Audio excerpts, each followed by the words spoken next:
അതിനാണ് പറയുന്നത് കുടുംബസമേതമായിരിക്കണം ഇസ്ലാമിനെ സംബന്ധിച്ച് ഗ്രഹിക്കുന്നത്. അതല്ലെങ്കിൽ ആ കുടുംബം തകരും. അപ്പോഴാണ് പിന്നെ പ്രശ്നം വരുന്നത്. പാപ്പ പറഞ്ഞത് മക്കള് കേൾക്കുന്നില്ല, അല്ലെങ്കിൽ ഭാര്യ പറയുന്നത് ഭർത്താവ് കേൾക്കുന്നില്ല, ഭർത്താവ് പറയുന്നത് ഭാര്യ കേൾക്കുന്നില്ല. ആർക്കും പരസ്പരം അനുസരിക്കാനുള്ള ഒരു താല്പര്യമില്ല. കാരണം അവരെ എല്ലാം യോജിപ്പിക്കേണ്ടുന്ന ഏക കണ്ണി റഹ്മാനായ റബ്ബിന്റെ നിയമങ്ങളായിരുന്നു. ആ നിയമങ്ങളിൽ അവർ യോജിച്ചിട്ടില്ല, വേറെ വേറെ തട്ടുകളിലായി. ഇതിന് പരിഹാരമാണ് നമുക്ക് മനസ്സിലാക്കാനുള്ളത്. കുടുംബസമേതമായിരിക്കണം ഇസ്ലാം ഗ്രഹിക്കുന്നത്. ഏതെങ്കിലും ഒരു വ്യക്തിയുടെ കെയർ ഓഫിൽ രക്ഷപ്പെടാൻ പറ്റുമോ? പരലോക കോടതിയിൽ നമുക്ക് ഏതെങ്കിലും ഒരു വ്യക്തിയുടെ കെയർ ഓഫിൽ രക്ഷപ്പെടാൻ പറ്റുമോ? അങ്ങനെ രക്ഷപ്പെടാൻ സാധ്യമായിരുന്നുവെങ്കിൽ നൂഹ് നബി അലൈഹിസ്സലാമിന്റെ മകൻ രക്ഷപ്പെടും. പക്ഷേ മകൻ രക്ഷപ്പെട്ടിട്ടില്ല, കാഫറായിട്ടാണ് മരിച്ചുപോയത്. ഇബ്രാഹിം അലൈഹിസ്സലാമിന്റെ ബാപ്പ രക്ഷപ്പെടും, മകൻ നബിയാണ്, പക്ഷേ ബാപ്പക്ക് രക്ഷയുണ്ടായിട്ടില്ല. നൂഹ് നബി അലൈഹിസ്സലാമിന്റെയും ലൂത്ത് അലൈഹിസ്സലാമിന്റെയും ആരും രക്ഷപ്പെട്ടില്ല, നരകാവകാശികളാണ്. കാരണം പ്രവാചകന്മാര് പുതിയ ആപ്പിളമാരാണ്. പക്ഷേ ആ നബിമാരുടെ ആശയത്തിലേക്ക്, ഭർത്താക്കന്മാരുടെ ആശയത്തിലേക്ക് ഭാര്യമാര് വന്നിട്ടില്ല. പക്ഷേ അവർ നബിമാരുടെ ഭാര്യമാരാണല്ലോ എന്ന പരിഗണനയൊന്നും പരലോകത്ത് കിട്ടില്ല. പരിശുദ്ധ ഖുർആൻ വളരെ വ്യക്തമായി പറഞ്ഞതാ, അവര് നരകാഗ്നിയിലേക്കാണ് പോവുക. ഇനി ഭാര്യ നല്ലവളാണ്, ഭർത്താവിന് രക്ഷയുണ്ടോ? ഫറോവയുടെ കിടക്ക പങ്കിട്ട പെണ്ണായിരുന്നു മഹദിയായ നമ്മുടെ ഉമ്മ ആസിയ റളിയല്ലാഹു അൻഹാ. ആ ആസിയ ബീബി നല്ലവളായിരുന്നു എന്നുള്ളത് കൊണ്ട് ഫറോവക്ക് രക്ഷയില്ല. മറിച്ച് ആസിയ ബീബി മുഅ്മിനത്തുകൾക്ക്, മുഅ്മിനാത്തുകൾക്ക്, സത്യവിശ്വാസികൾക്ക് മുഴുവനും മാതൃക, റോൾ മോഡലായിക്കൊണ്ട് ഖുർആൻ പരിചയപ്പെടുത്തി. അവർ വലിയ ഉന്നതമായ പദവിയിലേക്ക് എത്തിയവരാണ്. ദുനിയാവിന്റെ സുഖങ്ങളും സൗകര്യങ്ങളും അള്ളാഹുവിന്റെ ദീനിന് എതിരാകുമെന്ന് കണ്ടപ്പോൾ അത് വലിച്ചെറിഞ്ഞുകൊണ്ട് സ്വർഗത്തിന് വേണ്ടി ദുആ ചെയ്ത മഹദിയാണ് ആസിയ ഉമ്മ ബീവി റളിയല്ലാഹു അൻഹാ. പക്ഷേ ഫിറൗന് അതുകൊണ്ട് വല്ല പ്രയോജനവും കിട്ടുമോ? അപ്പൊ ഭാര്യ നല്ലവളാണെന്ന കെയർ ഓഫിൽ ഭർത്താവോ, ഭർത്താവ് നല്ലവനാണെന്ന കെയർ ഓഫ് പറഞ്ഞുകൊണ്ട് ഭാര്യമാർക്കോ, ബാപ്പ നല്ലവനെന്ന കെയർ ഓഫിൽ മക്കൾക്കോ, മക്കള് നല്ലവരാണെന്ന കെയർ ഓഫ് പറഞ്ഞുകൊണ്ട് പിതാക്കന്മാർക്കോ ഒരിക്കലും രക്ഷ കിട്ടില്ല. മറിച്ച് ഓരോരുത്തരും നന്നായാലല്ലാതെ പരലോക കോടതിയിൽ രക്ഷപ്പെടാനാവില്ല. അതുകൊണ്ട് എല്ലാവർക്കും ഈമാൻ വേണം. ഒരു കുടുംബത്തിന്റെ സംതൃപ്തി എന്ന് പറയുന്നത് നമ്മുടെ എല്ലാവരുടെയും മൊത്തം എല്ലാ കുടുംബസമേതം സ്വർഗത്തിലെത്തണം എന്നുള്ളതാണ് അതിന്റെ പൂർത്തീകരണം. അതിന് കുടുംബത്തിലെ അംഗങ്ങൾ എല്ലാവരും മോമിനീങ്ങളാവണം. ഒരാൾ മോമിനല്ല, മറ്റുള്ളവരൊക്കെ മോമിനാണ്. എങ്കിലും പ്രയോജനമില്ല. കുടുംബസമേതം സ്വർഗത്തിലെത്തണമെന്ന് മോഹമില്ലാത്ത, അതിനുവേണ്ടി പ്രാർത്ഥിക്കാത്ത ആരെങ്കിലും ഈ സദസ്സിലുണ്ടാകുമോ? ഉറപ്പാണ്ടാവില്ല. നമ്മളൊക്കെ ദുആ എന്താണ്? റബ്ബനാ ഹബ് ലനാ മിൻ അസ്വാജിനാ വദുർരിയാതിനാ ഖുർറത അയ്യുൻ വജഅൽനാ ലിൽമുത്തഖീന ഇമാമാ. എല്ലാ വിശ്വാസികളും അത് പ്രാർത്ഥിക്കുന്നുണ്ട്. ഞങ്ങൾക്ക് ഞങ്ങളുടെ ഇണകളില്ലെന്ന്, മക്കളില്ലെന്ന് കണ്ണിന് കുളിർമ തരണം. സത്യവിശ്വാസികളായ ആളുകൾക്ക്, നല്ല റബ്ബിനെ പേടിച്ച് ജീവിക്കുന്ന ആളുകൾക്ക് റോൾ മോഡലാകാൻ മാത്രം, ഞങ്ങളെ അവർക്കൊക്കെ നേതാക്കന്മാരാകാൻ മാത്രം ഞങ്ങളെ നീ ഉന്നതമായ പദവിയിലേക്ക് എത്തിക്കണം. അള്ളാഹിനോട് നമ്മൾ ദുആ ചെയ്യണം. ഈ ദുആ ആത്മാർത്ഥമായിട്ടാണോ നമ്മൾ ദുആ ചെയ്യുന്നത്? എങ്കിൽ ആലോചിക്ക്. നമ്മുടെ കുടുംബം, ഞാൻ ആലോചിക്കണം, എൻ്റെ കുടുംബം നിങ്ങൾ ആലോചിക്ക്. നിങ്ങളുടെ ഓരോരുത്തരുടെയും വീടുകളിലെ ഓരോ മെമ്പർമാരും അശ്ഹദു അല്ലാ ഇലാഹ ഇല്ലല്ലാഹ് വ അശ്ഹദു അന്ന മുഹമ്മദർ റസൂലുള്ളാഹ്. ഇത് പറയുന്നതിലും വിശ്വസിക്കുന്നതിലും ആചരിക്കുന്നതിലും ഉൾക്കൊള്ളുന്നതിലും ഏത് സ്റ്റേജിലാണ് ഇപ്പോൾ എത്തി നിൽക്കുന്നത്? ഇത് സ്വന്തത്തോടൊന്ന് ചോദിക്കണം എല്ലാവരും. ഓരോരുത്തരും അവരവരോട് ചോദിക്ക്. റഹ്മാനായ റബ്ബിനെ സംബന്ധിച്ചുള്ള വിശ്വാസത്തിൽ ഞാൻ എവിടെയാണ് എത്തി നിൽക്കുന്നത്? അശ്ഹദു അല്ലാ ഇലാഹ ഇല്ലല്ലാഹ് പറയാത്തൊരു ദിവസം നമുക്കുണ്ടോ? നമ്മുടെ ബാങ്കുകളിൽ അതുണ്ട്, ഇഖാമത്തുകളിൽ അതുണ്ട്. അതുപോലെ തന്നെ അംഗശുദ്ധി വരുത്തിയാൽ ഉടനെയുള്ള ദിക്റിൽ അതുണ്ട്. നമ്മുടെ നമസ്കാരത്തിന്റെ തശഹുദിൽ അത് 2 തവണയോളം വരുന്നുണ്ട്. പല ഘട്ടങ്ങളിലായി അത് പല അവസരങ്ങളിൽ നമ്മൾ ആവർത്തിക്കുന്നുണ്ട്. പക്ഷേ അത് നമ്മുടെ ജീവിതത്തിൽ എത്രത്തോളം കണക്റ്റഡായി വർത്തിക്കുന്നുണ്ട്, ജീവിതത്തിൽ എത്രത്തോളം ഈ ഷഹാദത്ത് കലിമ പൊരുത്തത്തോടെ നിൽക്കുന്നുണ്ട്. ഓരോരുത്തരും ഈ ഒരു കോൺഫറൻസ് കഴിഞ്ഞ് പിരിഞ്ഞു പോകുന്നതിന്റെ മുമ്പ് സ്വന്തത്തോട് ചോദിക്കണം, റഹ്മാനായ റബ്ബേ, ഇതെന്റെ രക്ഷയ്ക്ക് വേണ്ടി എനിക്കെന്റെ കുടുംബസമേതം സ്വർഗത്തിൽ പോകുവാനുള്ള കാര്യമാണ് ഇവിടെ ഈ കേൾക്കുന്നത്. ആ ഒരവസ്ഥ ഇന്ന് ഞാൻ മരണപ്പെട്ടാൽ, എന്റെ കുടുംബത്തിലെ ആരെങ്കിലും മരണപ്പെട്ടാൽ, ഇനി അതിനവർക്ക് ചാൻസ് ഇല്ലല്ലോ റബ്ബേ. എന്താണ് ഞാൻ ചെയ്യേണ്ടത്? കണ്ണും കാതും കൂർപ്പിച്ചിരുന്ന് കേൾക്കണം. അശ്ഹദു അൻ ലാ ഇലാഹ ഇല്ലല്ലാഹ് വ അശ്ഹദു അന്ന മുഹമ്മദർ റസൂലുള്ളാഹ്. സത്യസാക്ഷ്യ വചനങ്ങൾ എന്ന പേരിൽ ചെറുപ്പം മുതൽ കേൾക്കാൻ തുടങ്ങിയതാ. 2 ഭാഗങ്ങളാണ് അതിനുള്ളത്. ഒന്ന്, സ്രഷ്ടാവായ അല്ലാഹു സുബ്ഹാനഹു വ തആലയോടുള്ള നമ്മുടെ ബന്ധമാണ് ആ പ്രഖ്യാപിക്കുന്നത്. ലാ ഇലാഹ ഇല്ലല്ലാഹ്, അല്ലാഹുവിനെ അല്ലാതെ ഞാൻ ആരാധിക്കൂല, അല്ലാഹുവിനെ മാത്രമേ ഞാൻ ഇലാഹായി കാണുന്നുള്ളൂ, അവനെ മാത്രമേ ഞാൻ ആരാധിക്കുകയുള്ളൂ. ആരാധനയുടെ മുഴുവൻ കാര്യങ്ങളും ഞാൻ സർവശക്തനായ റബ്ബിലെ സമർപ്പിക്കുകയുള്ളൂ. അൽ ഈമാനു ബില്ലാഹ്, അല്ലാഹുവിലുള്ള വിശ്വാസത്തിന്റെ പ്രഖ്യാപനമാണ് അതെങ്കിൽ അശ്ഹദു അന്ന മുഹമ്മദർ റസൂലുള്ളാഹ്, എന്റെ റോൾ മോഡലായിട്ട് ഞാൻ എന്റെ ജീവിതത്തിന്റെ എ മുതൽ സെഡ് വരെ എനിക്ക് ഒരൊറ്റ ആത്മീയമായ ഗുരു മാത്രമേയുള്ളൂ. അതെന്റെ നേതാവ് അല്ലാഹു റസൂലായി പറഞ്ഞയച്ച മുഹമ്മദ് മുസ്തഫ സല്ലല്ലാഹു അലൈഹി വസല്ലമാണെന്ന് ഞാനിതാ പ്രഖ്യാപിക്കുന്നു. അതിന് എന്റെ ജീവിതം സാക്ഷിയാണ്, എന്റെ വിശ്വാസം സാക്ഷിയാണ്, എന്റെ കർമ്മങ്ങൾ സാക്ഷിയാണ്, എന്റെ ഇടപെടലുകളും ഇടപാടുകളും സാക്ഷിയാണ്. ഇതാണ് അശ്ഹദു അൻ ലാ ഇലാഹ ഇല്ലല്ലാഹ് വ അശ്ഹദു അന്ന മുഹമ്മദർ റസൂലുള്ളാഹ്. ചുരുങ്ങിയ നിലക്ക് നമുക്കതൊന്ന് പരിചയപ്പെടണ്ടേ? ഇവിടെ ഇരിക്കുന്ന രക്ഷിതാക്കളെ, എത്രയെത്ര രക്ഷിതാക്കൾ ഇവിടെ ഇരിക്കുന്നു. നമ്മൾ പ്രവാസികളായ രക്ഷിതാക്കൾ, നമ്മൾ ആലോചിക്ക്, ഞാൻ എൻ്റെ കുടുംബത്തോടുള്ള ഉത്തമമായ എൻ്റെ കടമ ഞാൻ തീർത്തിട്ടുണ്ടോ? അല്ലാഹു സുബ്ഹാനഹു വ തആല പരിശുദ്ധ ഖുർആനിലൂടെ ലോകൈക ഗുരുവായ മുഹമ്മദ് മുസ്തഫ സല്ലല്ലാഹു അലൈഹി വസല്ലമിനെ വിളിച്ചുകൊണ്ട് പറയാണ്, വഅൻദിർ അശീറതകൽ അഖറബീൻ. നബിയേ, താങ്കളുടെ അടുത്ത കുടുംബങ്ങൾക്ക് മുന്നറിയിപ്പ് കൊടുക്കൂ നബിയേ. സ്വർഗത്തിൽ നമുക്ക് കുടുംബസമേതം പോകാനുള്ള ഒന്നാമത്തെ വഴിയാ പറയുന്നത്. നമ്മുടേതായ ഉത്തരവാദിത്തം നിർവഹിക്കണം. കുടുംബത്തിന്റെ നാഥന്റെ ഉത്തരവാദിത്തമാണ് തന്റെ കീഴിലുള്ള ആളുകളോട്, ഏറ്റവും അടുത്ത ആളുകളോട് വളരെ കൃത്യമായി അള്ളാഹനെ പരിചയപ്പെടുത്തണം. എല്ലാ കാര്യങ്ങളും പരിചയപ്പെടുത്തി കൊടുക്കണം. അതിനുള്ള ഏറ്റവും വലിയ ഉദാഹരണമാണ് സൂറത്ത് ലുഖ്മാൻ എന്ന പേരിലുള്ള ഒരു അധ്യായമുണ്ടല്ലോ ഖുർആനിൽ. ആ സൂറത്ത് ലുഖ്മാനിൽ ഏതാണ്ട് ഒരു പേജോളം അല്ലാഹു സുബ്ഹാനഹു വ തആല ഈ ഫാമിലി കോൺഫറൻസിൽ തടിച്ചുകൂടിയിട്ടുള്ള നൂറുകണക്കിന് സഹോദരീ സഹോദരന്മാരോട് ഞാൻ ഓർമ്മപ്പെടുത്തുകയാണ്. എന്നോടെന്ന പോലെ നമ്മൾ നമ്മുടെ കുടുംബത്തിൽ എന്തു പറഞ്ഞുകൊണ്ടാണ് ആദ്യമായി നമ്മുടെ ഉത്ബോധനം തുടങ്ങേണ്ടതെന്നും, ഏതേത് മേഖലകളിലൊക്കെ കുടുംബനാഥന് മറ്റുള്ള ഉത്തരവാദിത്തത്തോടുകൂടി കുടുംബാംഗങ്ങളോട് എന്തൊക്കെ പറയൽ കടമയുണ്ട് എന്നും ആ അധ്യായം നമുക്ക് പഠിപ്പിച്ചു തരുന്നു. പരിശുദ്ധ ഖുർആൻ പറയുന്നു, ഇദ് ഖാല ലുഖ്മാനു ലിബ്നിഹി വഹുവ യഇളുഹു യാ ബുനയ്യ ലാ തുശ്രിക് ബില്ലാഹ് ഇന്നശ്ശിർക ലളുൽമുൻ അളീം. ഒരു ബാപ്പയുടെ കഥ. ബാപ്പന്റെ പേരെന്താ? ലുഖ്മാൻ. നല്ലൊരു മനുഷ്യൻ, നല്ലൊരു മഹാനായ പിതാവ്. ആ ബാപ്പ തന്റെ മക്കളെ ഉപദേശിക്കുകയാണ്. പൊന്നുമോനെ വിളിച്ചുകൊണ്ട് പറയാണ്, ആദ്യം തന്നെ ഒരു ബാപ്പ കുടുംബനാഥൻ എന്ന നിലക്ക് തന്റെ കുടുംബത്തെ പഠിപ്പിക്കേണ്ട പ്രഥമവും പ്രധാനവുമായ വിഷയം എന്താണ്? യാ ബുനയ്യ, എന്റെ കുഞ്ഞുമോനെ, ലാ തുശ്രിക് ബില്ലാഹ്, നീ അല്ലാഹുവിൽ പങ്കു ചേർക്കരുതേ.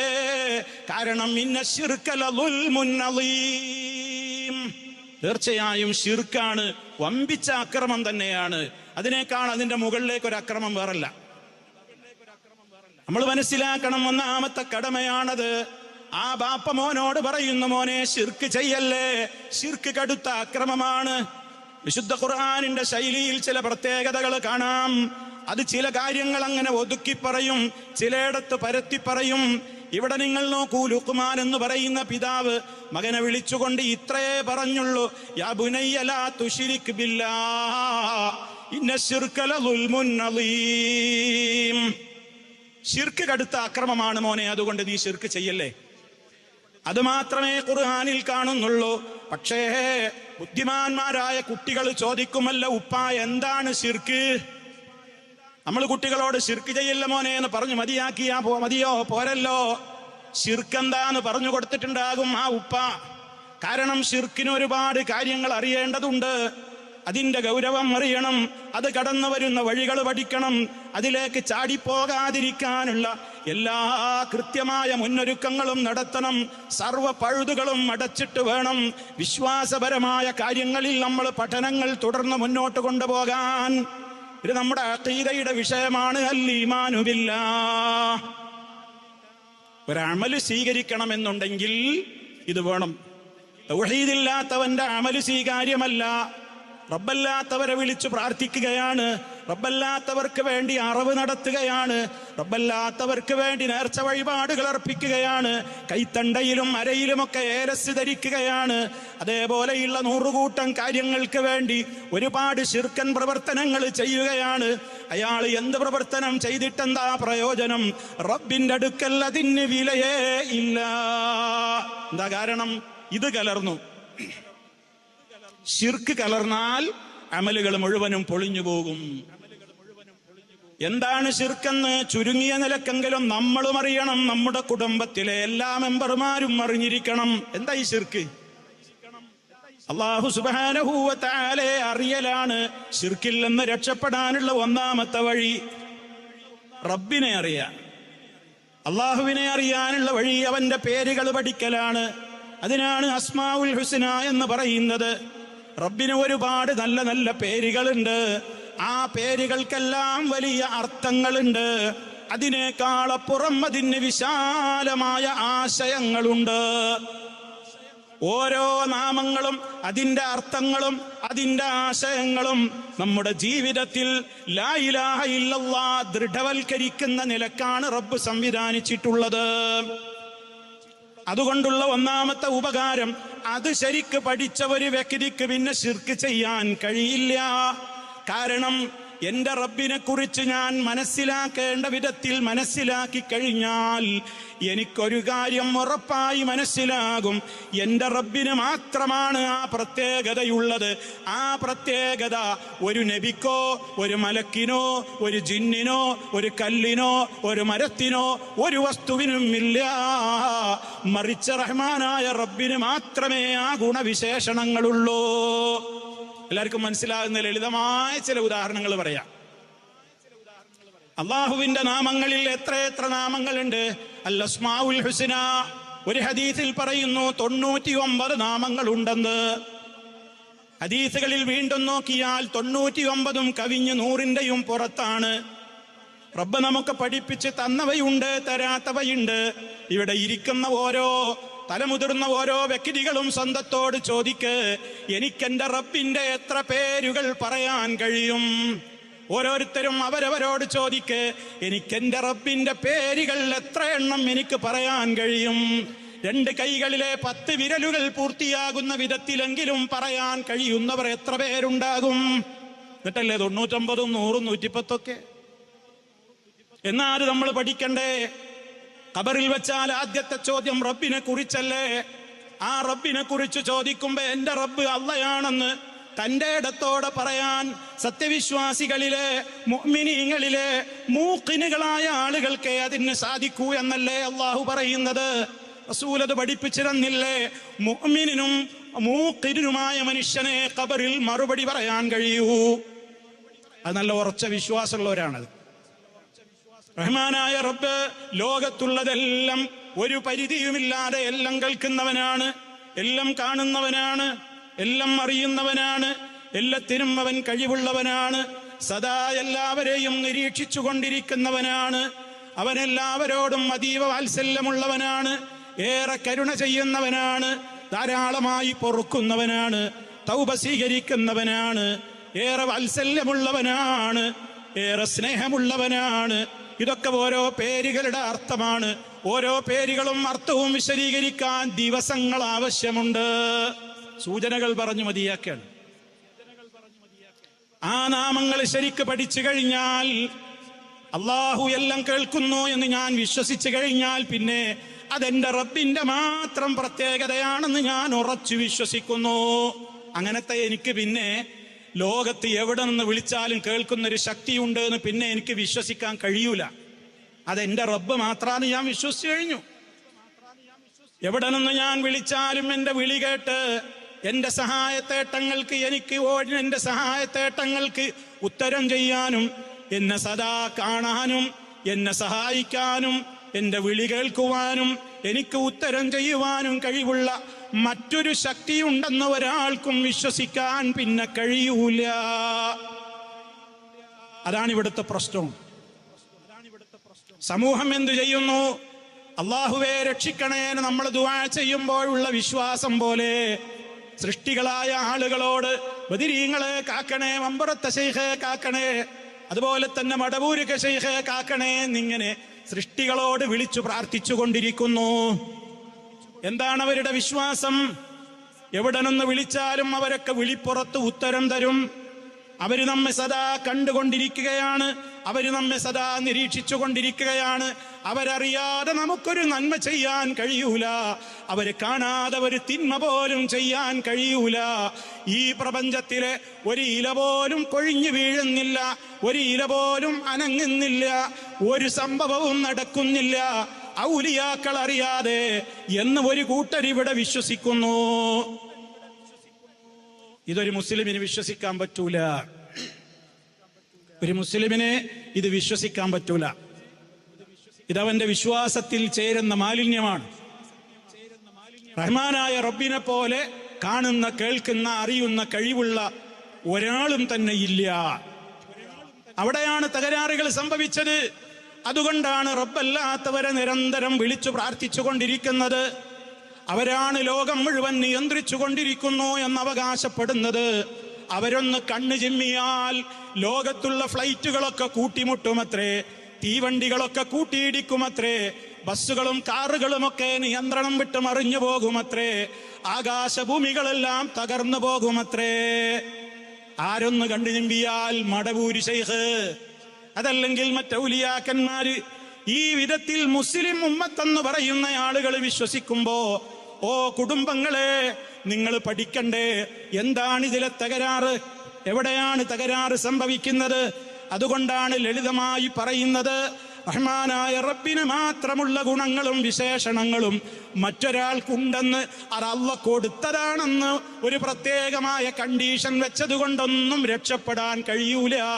കാരണം അല്ലാഹ് കൊടുത്ത കഴിവല്ലാത്ത ഒരു കഴിവ് ആർക്കെങ്കിലും ഉണ്ടെന്ന് ലോകത്ത് ഒരു മുശ്രിക്കും വിശ്വസിച്ചിട്ടില്ല. നമ്മളിപ്പോ ഹജ്ജിന്റെ സീസണിലാണ്. ഹജ്ജിനും ഉംറക്കും പോകാത്തവരിവിടെ ഉണ്ടാകില്ലല്ലോ.